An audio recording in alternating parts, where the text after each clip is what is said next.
Hi friends, welcome to VC. Bridge చూడడానికి చాలా అందంగా ఉంది కదా, కానీ అందమైన బ్రిడ్జ్ వెనుక 17 years కష్టం ఉంది. తన పేరు జి మాధవిలత. దీనికి ప్లానింగ్ 2004లో స్టార్ట్ అయింది, కానీ 2017లో కన్స్ట్రక్షన్ స్టార్ట్ అయింది. 2025 June 6 prime minister Narendra Modi ప్రారంభించారు.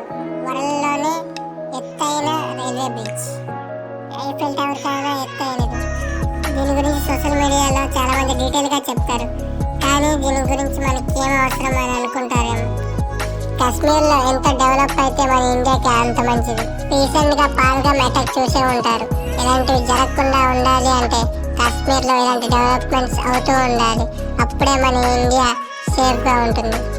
కాశ్మీర్ని ఉగ్రవాద దిశ నుంచి అభివృద్ధి దిశకు తీసుకువెళ్ళాలి. జై హింద్, జై భారత్.